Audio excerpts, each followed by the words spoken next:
এরও কিন্তু এলেমেরও একটা গরম আছে, যার এলম আছে তার মধ্যে এই সমস্যাটা কাজ করে। সেটার জন্য আল্লাহ তাআলা মুসা আলাইহিস সালাম খিজির আলাইহিস সালামের ঘটনা বলেন। আমি খুব সংক্ষেপে বলবো, সময় কম। মুসা আলাইহিস সালাম হচ্ছে বনি ইসরাইলের নবী, আর খিজির আলাইহিস সালাম কেউ বলেছেন নবী, কেউ বলেছেন আল্লাহর ওলি। আসলে আরবিতে ওনার নাম খদির, আমরা বাংলায় বলি খিজির। খদির মানে সবুজ। উনি যে কোনো জায়গায় বসলে ওখানে মরা গাছ লতা পাতা এগুলো সবুজ হয়ে যেত। অনুর্বর এলাকার উপর দিয়ে হেঁটে গেলে ওটা উর্বর হয়ে যেত। তো মুসা আলাইহিস সালাম একবার ওয়াজ করতেছেন এইভাবে বনি ইসরাইলের সামনে, খুতবা দিচ্ছেন। হঠাৎ এক লোক দাঁড়ায় বলে, ইয়া নবী আল্লাহ, মান আ'লামু ফিল আরদ, বর্তমান পৃথিবীতে সবচেয়ে জ্ঞানী কে? মুসা আলাইহিস সালাম বলেন, ফাকালা আনা, আমি। কি বললেন? উনি আসলে ভুল কিছু বলেন নাই, কারণ প্রত্যেক জামানার নবীকেই আল্লাহ তাআলা সবচেয়ে বেশি জ্ঞান দিয়ে পাঠান, কারণ তার কাছে ওহীর জ্ঞান আসে, অদৃশ্যের খবর আসে, ইলমুল গায়ব আসে। কিন্তু এই উত্তরটা আল্লাহ তাআলার পছন্দ হয় না। আল্লাহ তাআলা চাচ্ছিলেন মুসা যদি বলতো আল্লাহ তাআলাই জানে কে জ্ঞানী বা আল্লাহই সবচেয়ে জ্ঞানী, এরকম হলে ভালো হতো। কিন্তু মুসা আলাইহিস সালাম কি বলছে? আমি। এখন প্রশ্ন করলো সবচেয়ে বড় জ্ঞানী কে? উনি কি বললেন? আমি। এই যে আমি এটাতে ঝামেলা আছে। আমি বড়, আমি জানি, আমি সব, দিস ইজ প্রবলেমেটিক। আল্লাহ এটা পছন্দ করলেন না। আল্লাহ তাআলা মুসা আলাইহিস সালামকে বললেন, মুসা তুমি যে বলছো তুমি জ্ঞানী, না তুমি জ্ঞানী না, তোমার চেয়ে বড় জ্ঞানী আছে। মুসা আলাইহিস সালাম বলে, তাই নাকি? আমার চেয়ে বড় জ্ঞানী কে? তো আল্লাহ তাআলা বললেন, ইযহাব ইলা মাজমাইল বাহরাইন, দুই সাগর বা দুই নদীর মিলনস্থলে যাও, ওখানে আমার এক বান্দা আছে তোমার চেয়েও জ্ঞানী। মুসা আলাইহিস সালাম বললেন, তাই নাকি? তো আল্লাহ, আমি কিভাবে চিনি উনি কোথায় থাকে, কিভাবে বুঝবো? আল্লাহ বললেন, একটা বড় মাছ নাও, এটাকে ফ্রাই করো, এটাকে ফ্রাই করে একটা ঝুড়ির ভেতরে নাও, যেখানে এই মাছটা সাগরে ঢুকে যাবে ওখানে আমার বান্দাকে পাবে। তো উনি ওনার সহযোগী ইউশা ইবনে নুনকে নিয়ে হাঁটতে লাগলেন। হাঁটতে হাঁটতে এক জায়গায় ক্লান্ত হয়ে পাথরের পাশে বিশ্রাম নিলেন। ওই পাথর থেকে আবার এক ধরনের পানি বের হয়, এই পানিটারে বলে আবে হায়াতের পানি, মাউল হায়াত, জীবন নদীর পানি। এই পানি কোনো মৃত প্রাণী বা বস্তুর গায়ে লাগলে ওটা জীবিত হয়ে যায়। তো ওনারা পাথরে হেলান দিয়ে বিশ্রাম নিচ্ছিলেন। ওই পানি ওই ফ্রাই করা মাছের গায়ে লাগার সাথে সাথে মাছ জীবিত হয়ে ঝুড়ি থেকে বের হয়ে সাগরে ঢুকে গেছে। ওনারা আর খেয়াল করেন না। এরপর আবার হাঁটতে লাগলেন। হাঁটতে হাঁটতে যখন ক্লান্ত শ্রান্ত, তখন বলে, এই ইউশা, আমাদের ওই মাছ ফ্রাই মাছটা দাও, এখন খাই। ঝুড়ি খুলে দেখে মাছ নাই। মাছ গেল কোথায়? তখন ইউশা বলল, হয়তো আমরা যে পাথরের ওখানে বিশ্রাম নিয়েছিলাম ওখানে আমরা মিসিং, ওখানে হারাই ফেলছি। চলো চলো, আরে ওইদিকে তো যাইতে হবে আমাদের। উনি গেলেন, যে দেখে মাছ যে জীবিত হয়ে বালুর এদিকে নাড়াচাড়া করতে করতে সাগরে ঢুকে গেছে, ওখানে দাগ আছে। মুসা আলাইহিস সালাম ঢুকলেন সুরঙ্গ, ঢুকে দেখে চাদর গায়ে দিয়ে এক লোক শুয়ে আছে। সালাম দিলেন, আসসালামু আলাইকুম। ওই লোক চাদর আর সরায় না, ভিতর থেকে বলতেছে, ওয়ালাইকুম আসসালাম। তো চাদরের ভিতর থেকে উনি বলে, মান আন, তুমি কে? মুসা আলাইহিস সালাম বললেন, আনা মুসা, আমি মুসা। উনি বলেন, মুসা বনি ইসরাইল, বনি ইসরাইলের মুসা? বললেন, হ্যাঁ। কেন এসেছো? এবার চাদর খুললেন। বলতেছে, আপনার কাছ থেকে কিছু শিখতে আসছি। আল্লাহ বলছে, আপনি নাকি সবচেয়ে বড় জ্ঞানী। আমি ভুল করে বলে ফেলছিলাম আমি। আল্লাহ বলছেন যে আপনি নাকি জ্ঞানী। বলতেছে, না, তুমি আমার জ্ঞান নিতে পারবে না, ওই ধৈর্য শক্তি তোমার নাই। মুসা আলাইহিস সালাম বললেন যে আপনি যে কোনো শর্তে আমাকে একটু রাখেন কয়েকদিন, আপনার সাথে আমি রাজি। বললেন, না, তুমি পারবে না। মুসা আলাইহিস সালাম জোর করতে লাগলেন। অবশেষে খিদির আলাইহিস সালাম রাজি হলেন। বললেন, শর্ত হচ্ছে আমি যাই করি আর না করি আমাকে কোনো প্রশ্ন করা যাবে না। মুসা আলাইহিস সালাম বললেন, ওকে। সফর শুরু হলো। সামনে নদী, এক লোক তাদের নৌকা দিয়ে নদী পার করায় দিল। নদী পারাপারের পর খিজির আলাইহিস সালাম লাঠি দিয়ে নৌকার তলাটা ছিদ্র করে দিলেন। মুসা আলাইহিস সালাম বললেন, ইন্না লিল্লাহি, এটা আপনি কি করলেন? ওরা আমাদেরকে নদী পার করে দিল, আর যে ভাড়াটা আসছিল এটাও নিল না, আমাদেরকে সম্মান দেখালো, আপনি নৌকা ছিদ্র করে দিলেন। খিজির আলাইহিস সালাম বলছে, এই যে আমি বলছিলাম না তুমি ধৈর্য ধারণ করতে পারবো না, যাও, তোমার রাস্তায় তুমি, আমার রাস্তায় আমি। মুসা আলাইহিস সালাম আবার ক্ষমা চাচ্ছেন যে আপনি আমার ক্ষমা করেন, আমি তো ভুলে গেছি। আর প্রশ্ন করবেন। চলতে লাগলেন। হঠাৎ বাচ্চারা খেলতেছে, এক বাচ্চাকে ধরে হত্যা করলেন খিজির আলাইহিস সালাম। এবার তো মুসা আলাইহিস সালাম রেগে গেছে, আপনি করলেনটা কি? নিষ্পাপ ফুলের মতো শিশুকে হত্যা করলেন। খিজির আলাইহিস সালাম বলে, এই যে আমি জানতাম যে তুমি ধৈর্য ধারণ করতে পারবে না, তোমার রাস্তা এক, আমার রাস্তা আরেক, যাও। এবার মুসা আলাইহিস সালাম করজোর করতেছে যে this is the last chance, একটা ফাইনাল চান্স দেন, একটা সুযোগ দেন, আর আমি প্রশ্ন করব না, এটাই লাস্ট। বলেন, ওকে, ঠিক আছে। হাঁটতে হাঁটতে এক ইহুদি বসতির সামনে যে হাজির। দুজনই খুব ক্ষুধার্ত, খাবার চাইলো, এরা আবার কৃপণ, খাবার দিল না।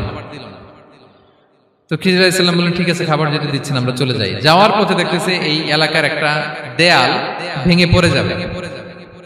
তিনি বললেন মুসা চলো এটা ঠিক করে দেই। দুইজন মিলে প্রচন্ড ক্ষুধায় এটা সেটা এনে দেয়ালটা তৈরি করতেছে। মুসা আলাইহিস সালাম তো এমনিই রাগী, পেটে আবার ক্ষুধা, আবার বলছে কিছু বলাও যাবে না। তিনি এবার আর প্রশ্ন করেন, বলতেছে ওরা এত কিপটামি করলো আর আপনি এটা করে দিলেন, আপনি তো চাইলে এটা টাকা নিতে পারতেন, পারিশ্রমিক নিতে পারতেন চাইলে। এই কথা বলার পর খিজির আলাইহিস সালাম বললেন হাযা ফিরাকু বাইনি ওয়া বাইনি, এখানেই তোমার আর আমার সেপারেশন, আর সামনে আগানো যাবে না, তোমার কোনো ধৈর্যই নেই।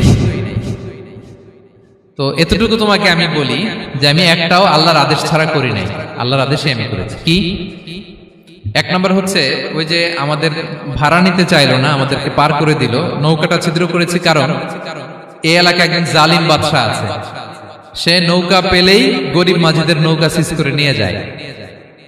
তো এটাকে যখন তলায় ছিদ্র করে দিছি, এই রাজার লোকেরা এসে দেখবে যে এটা তলা ছিদ্র, তো পানি ঢুকতেছে, এটা আর নিবে না, ওরা পরে সামহাও এটা রিপেয়ার করে চালাইতে পারবে। মুসা আলাইহিস সালাম বলে সুবহানাল্লাহ, তাই তো, এটা তো আমি বুঝতে পারি নাই। আর ওই ছোট শিশুটাকে হত্যা করছি, ও অনেক বড় জালিম হবে এলাকা, তার ফিতনায় এলাকাবাসী তটস্থ থাকবে, সে তার মা বাবাকেও জাহান্নামে নেবে, এজন্য আল্লাহ তাআলা আদেশ দিয়েছেন আমাকে, আল্লাহর আদেশে আমি তাকে হত্যা করেছি। মুসা আলাইহিস সালাম বললেন তাই তো, এটা তো অনেক ভালো কাজ করছেন। তাইলে তো বলতেছে তাহলে ওইটা বলেন, খাবারও দিল না, এত কৃপণ, এদের দেয়াল কেন ঠিক করতে গেলেন আপনি? তখন তিনি বললেন যে আসলে এটা একটা ইয়াতিমদের ঘর ছিল, দুইটা ইয়াতিম শিশু, তাদের বাবা মা খুব ভালো ছিল, আর এই দেয়ালের নিচে আছে গুপ্তধন, এই দেয়ালটা পড়ে যাবে, এই গুপ্তধন তারা ছোট মানুষ নিতে পারবে না, এলাকাবাসী তাদেরকে বঞ্চিত করে নিয়ে যাবে। আমি দেয়াল গড়ে দিলাম যাতে করে তারা যখন প্রাপ্তবয়স্ক হয় নিজেদের সম্পদ নিজেরা বুঝে নিতে পারে। সুবহানাল্লাহ বিহামদি। মুসা আলাইহিস সালাম বলে তাই তো, এগুলো তো আমি বুঝতে পারি নাই। তো এই ছিল খুব সংক্ষিপ্ত পরিসরে মুসা আলাইহিস সালাম খিজির আলাইহিস সালামের ঘটনা। তো রাসূল সাল্লাল্লাহু আলাইহি ওয়াসাল্লাম বুখারীতে একটা চমৎকার কথা বলেছেন, তিনি বলেছিলেন ওয়াদিদনা আন্না মুসা সাবার হাত্তা ইউকাসসা আলাইনা মিন আমরিহিমা। রাসূল সাল্লাল্লাহু আলাইহি ওয়াসাল্লাম বলেছিলেন ইস, আমার ভাই মুসা যদি আরেকটু ধৈর্য ধরতো তাহলে আরো কিছু অজানা তথ্য আমরা জানতে পারতাম। এখান থেকে, এই ঘটনা থেকে আমরা কি শিখলাম? প্রথম যেটা আমরা শিখলাম, জ্ঞান নিয়ে বড়াই করতে নেই, ঠিক কিনা? জানার কোনো শেষ নেই, জাননেওয়ালার উপরও জাননেওয়ালা আছে, জ্ঞানীর উপরও জ্ঞানী আছে। আপনি কিছু জেনেই মনে করবেন না আমি সব জানি, আপনার চাইতেও বেশি জ্ঞানী অনেকে আছে। অনেক সময় বক্তার চাইতেও শ্রোতারা অনেক জ্ঞানী। হয়তো এখানে এমন অনেক জ্ঞানী লোক আছে যার ধারে কাছেও আমরা কেউ নেই, হতে পারে। সো আমি সব জানি, এটা ভুল, এটা শয়তান বলে। এটা কে বলে? শয়তান বলে। আবু নাওয়াস একটা কবিতা লিখেছেন, ওয়াকুল লিমান ইয়াদঈ ফিল ইলমি ফালসাফাতান হাবাসতা শাইআন ওয়া গাবাত আনকা আশিয়াউ। কেউ যদি বলে আমি সব জানি, তুমি তাকে বৃদ্ধাঙ্গুলি দেখিয়ে বলো আপনি কিছুই জানেন না, আপনি অল্প কিছু জেনেছেন, জানার এখনো অনেক বাকি। তাহলে মুসা আলাইহিস সালামের এই ঘটনা জিজ্ঞেস করা হলো কে জ্ঞানী, উনি বললেন আমি জ্ঞানী। এরকম কি আমরা কখনো বলবো? না। সবচাইতে বড় জ্ঞানী কে? ওয়া ফাওকা কুল্লি যী ইলমিন আলিম। সবচাইতে বড় জ্ঞানী আল্লাহ তাআলা। সো জ্ঞান নিয়ে আমরা অহংকার করব না। দুই নাম্বার যে শিক্ষাটা আমরা পাই, ওই যে নৌকা দিয়ে পারাপার হচ্ছিল, তখন একটা চড়ুই পাখি এসে সাগরের মধ্যে মুখ দিয়েছিল।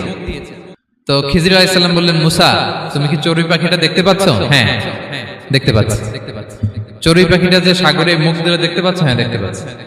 তখন খিজির আলাইহিস সালাম বললেন চড়ুই পাখিটা সাগরে মুখ দিয়ে পানি খাওয়ার পরে চড়ুই পাখির ঠোঁটে বা চঞ্চুতে যতটুকু পানি লেগে আছে, এই পানিটা হচ্ছে তোমার, আমার এবং মহাবিশ্বের আমাদের সকলের জ্ঞান। আর এই মহাসাগরের সকল পানি হচ্ছে আল্লাহ তাআলার জ্ঞান। আল্লাহ তাআলা বলেছেন ওমা উতিতুম মিনাল ইলমি ইল্লা কালিলা। আমি তোমাদেরকে একেবারে অল্প জ্ঞান দিয়েছি, একেবারে অল্প। এই রহস্যে ঘেরা এই মহাবিশ্বের অনেক কিছু আমাদের অজানা। প্রিয় ভাইরা, আমরা অনেক কিছু জানি না, আমাদের এই লিমিটেড নলেজ এগুলো ধরে না, তারপর আমরা জ্ঞানের বড়াই করি। আপনারা উপমাটা বুঝতে পারছেন? একটা নৌকা থেকে চড়ুই পাখি ঠোঁট দিয়ে পানি খাচ্ছে, পানি খাওয়ার পরে স্বভাবতই চড়ুই পাখির ঠোঁটে একটু পানি তো লাগবে। খিজির বললেন যে এই পানিটা হচ্ছে তোমার, আমার, পৃথিবীর সবার জ্ঞান, আর এই সাগরের বাকি পানিগুলো কার জ্ঞান? এবার বুঝতে পারছেন আল্লাহ তাআলার জ্ঞানের পরিধি। আমরা জ্ঞান নিয়ে যেন কখনো কি না করি, বড়াই না করি। জ্ঞান দুই ধরনের, একটা বাহ্যিক জ্ঞান, একটা অন্তর্নিহিত জ্ঞান। External knowledge, internal knowledge. আমরা যখন কোরআন হাদিস পড়ি আমাদের বাহ্যিক জ্ঞান অর্জন হয়। কোরআন হাদিস পড়লেই আপনি জ্ঞানী হয়ে যান, এটা কোরআন হাদিস পড়তে হয়, এটা ডাইজেস্ট করতে হয়, এটার উপর আমল করতে হয়। এই জ্ঞান অর্জন শেষে এরপরে আল্লাহর প্রিয় বান্দাদেরকে আল্লাহ অন্তরে ইলমের নূর দেন, ইলহাম দেন। That is the knowledge, that is the pure knowledge.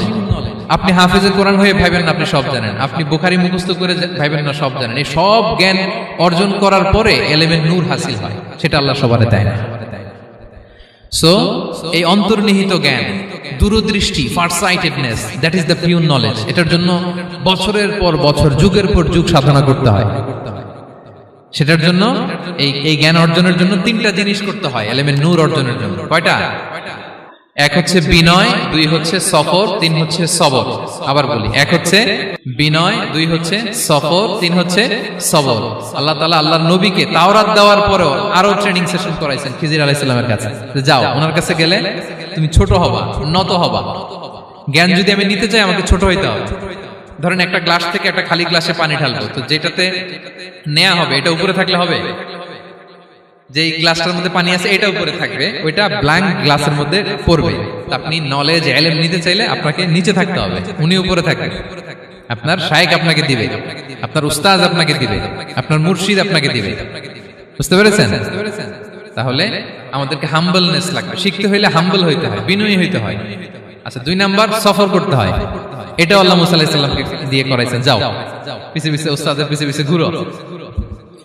তো এজন্য সফর করতে হয়। এখন ঘরে বসে অনেক কিছু জানা গেল, উস্তাদের সান্নিধ্য লাগে, সফর করতে হয়। আমাদের ক্লাসিক আলেমরা হাদিস কালেকশনের জন্য শহরকে শহর সফর করতেন। এখনো আমাদের আলেমরা দেওবন্দে যায়, মিশরে যায়, মদিনায় যায়। এখানকার মালয়েশিয়ান স্টুডেন্টরা দেশে বিদেশে যে নলেজ অর্জন করে। সফর আপনাকে লাগবে। তাহলে বিনয়, সফর, তিন নম্বরে কি? সবর। ধৈর্যশীল হইতে হবে। দেখেন মুসা আলাইহিস সালাম বারবার প্রশ্ন করে ফেলতেছেন, বারবার ওয়াদা ভঙ্গ করতেছেন। এরকম করলে হবে না, ধৈর্য লাগবে। ধৈর্যের বলে বলিয়ান হলে তখনই আপনার মধ্যে ইলম আসবে। তাহলে জ্ঞানের ফিতনায় পড়ার আর আমাদের কোনো সম্ভাবনা আছে? আমরা বিনয়ী হব, আমরা জ্ঞান আল্লাহর দিকে ফিরাই দেব। আমরা বলবো উনি সবচেয়ে ভালো জানেন। পারা যাবে তো ইনশাআল্লাহ? Be a part of our vision. Do listen and share the khair. Be with our official social media handle for latest updates.